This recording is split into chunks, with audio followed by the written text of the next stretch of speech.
Assalamualaikum warahmatullahi wabarakatuh.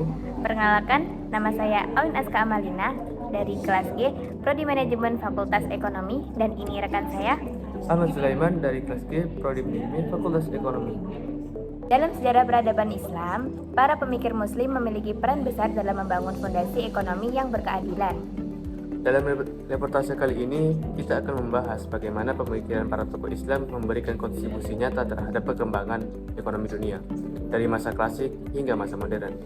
Bagaimana sih mereka bisa memberikan pengaruh besar dalam dunia ekonomi hingga saat ini? Yuk kita simak bersama selama ini yang menjadi latar belakang kontribusi pemikir Islam terhadap perkembangan ekonomi, yaitu ditandai dengan kebanyakan orang lebih memilih mengenal tokoh ekonomi barat seperti Adam Smith. Padahal, jauh sebelum itu, Islam sudah punya para pemikir ekonomi hebat seperti Abu Yusuf, Abu Ubaid, dan Al-Mawardi. Tokoh yang pertama yaitu Abu Yusuf. Abu Yusuf adalah seorang ulama ahli fikih dari mazhab Hanafi dan hakim agung pada masa dinasti Abbasiyah yang terkenal dengan kontribusinya dalam pengembangan ekonomi Islam dan penyebaran mazhab Hanafi. Nama lengkap beliau yaitu Abu Yusuf Yaqub bin Ibrahim bin Habib bin Hubais bin Sa'ad bin Bujair bin Muawiyah Al-Ansari Al-Kufi Al-Maghdadi. Beliau lahir di Kufah sekitar tahun 113 Hijriah atau 731 Masehi. Beliau wafat di Baghdad pada tahun 182 Hijriah atau 798 Masehi. Abu Yusuf berasal dari keluarga miskin. Ia adalah seorang yatim yang sejak kecil menunjukkan minat besar pada ilmu pengetahuan dan belajar dari para ulama terkemuka, terutama Imam Abu Hanifah. Karir beliau setelah belajar dari Imam Abu Hanifah, ia menjadi seorang ulama dan pengajar. Ia kemudian diangkat menjadi hakim di Baghdad dan akhirnya menjadi Qadi Al-Qudat atau ketua hakim di era Khalifah Harun Ar-Rasyid, menjadikannya hakim agung pertama dalam sejarah Islam. Kontribusi Abu Yusuf yang pertama yaitu pengembangan ekonomi Islam. Abu Yusuf dianggap sebagai salah satu bapak ekonomi Islam karena pemikirannya yang sistematis tentang keuangan publik. Yang kedua, Kitab Al-Kharaj.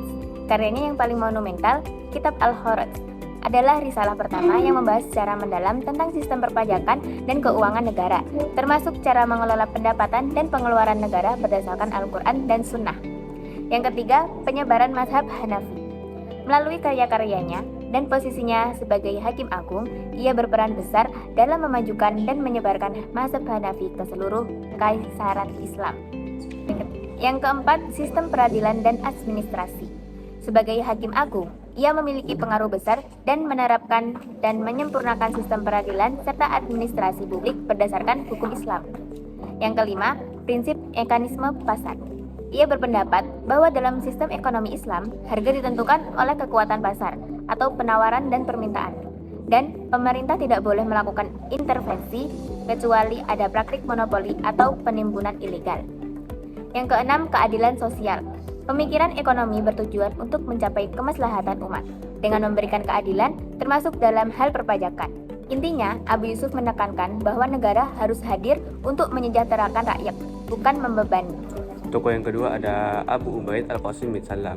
Beliau adalah seorang cendekiawan Muslim abad ke-9 yang dikenal karena kontribusinya dalam bidang ekonomi Islam, terutama melalui karyanya Kitab Al-Amwal. Nama lengkap beliau adalah Abu Ubaid Al-Qasim bin Salam bin Miskin bin Zaid Al-Harawi Al-Azadi Al-Baghdadi. Beliau lahir di Khurasan yang sekarang dikenal sebagai Afghanistan pada tahun 154 Hijriah atau 770 Masehi. Karir beliau ahli dalam bidang hadis dan fikih yang menjabat sebagai hakim atau qadi di Tarsus. Ia sering menangani masalah perpajakan dan pertanahan. Pendidikan beliau menempuh pendidikan di berbagai kota seperti Kufah dan Baghdad, mendalami ilmu bahasa Arab, qiraat, tafsir, hadis, dan fikih. Beliau wafat di Mekah pada tahun 224 Hijriah atau 838 Masehi. Kontribusi terhadap perkembangan ekonomi beliau adalah firasat ekonomi berbasis keadilan.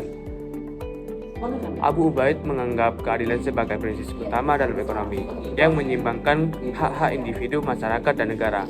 Pengembangan dan selanjutnya pengembangan keuangan publik.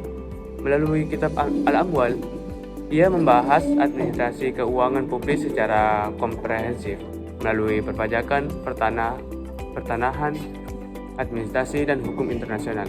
Kitabnya dianggap lebih luas daripada kitab Al-Kharaj karya Abu Yusuf karena mencakup lebih banyak aspek administrasi keuangan. Selanjutnya, sistem perpajakan yang adil. Ia membahas berbagai jenis pajak dari pendistribusiannya, menekankan bahwa sumber utama pendanaan pemerintah adalah pajak yang harus dikelola dengan adil dan transparan. Selanjutnya ada peran aktif negara. Abu Ubaid berpandang bahwa negara memiliki peran penting untuk mendistribusikan pendapatan pemerintah seperti fai, khumus, sedekah, dan zakat untuk memastikan kesejahteraan sosial bagi seluruh warganya. Dan selanjutnya ada penekanan pada pemenuhan kebutuhan dasar. Pendekatan Abu Ubaid mengutamakan pemenuhan kebutuhan dasar masyarakat dan mencegah kelaparan, serta memilah kelompok penerima zakat. Dan yang terakhir, relevansi kontemporer. Pemikirannya masih relevan untuk sistem keuangan modern berbasis syariah, terutama dalam mengatasi krisis distribusi kekayaan global dan ketimpangan sosial. Tokoh yang ketiga yaitu Abu Hasan Al-Mawardi.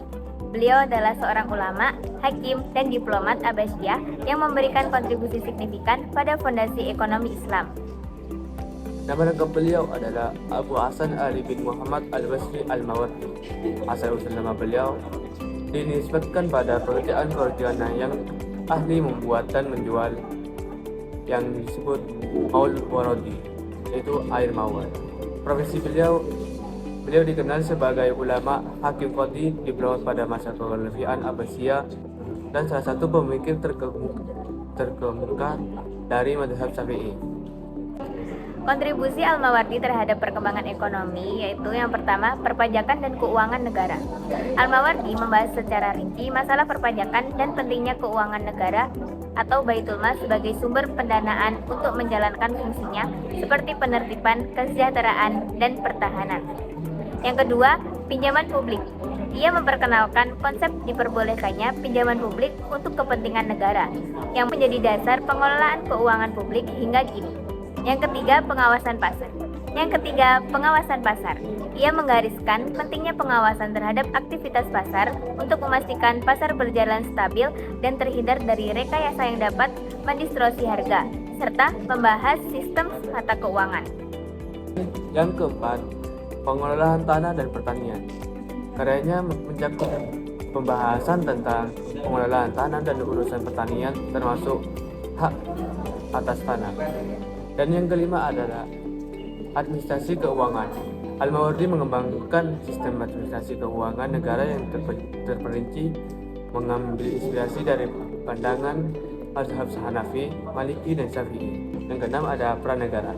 Ia menjelaskan peran negara dalam mengupayakan kesejahteraan dan kemakmuran rakyat, yang menunjukkan pandangan modern tentang hubungan antara negara dan ekonomi. Dan yang terakhir, karya utama. Pemikiran ekonominya paling komprehensif, terangkum dalam karya Al-Ahkam As-Suhariyah, meskipun gagasan-gagasan tersebut juga tersebar dalam karya lain seperti Adab Ad-Durriyah wa Ad-Din dan Al-Hawi. Ketiga tokoh ini meletakkan dasar ekonomi Islam yang menekankan keadilan, kesejahteraan, dan tanggung jawab sosial.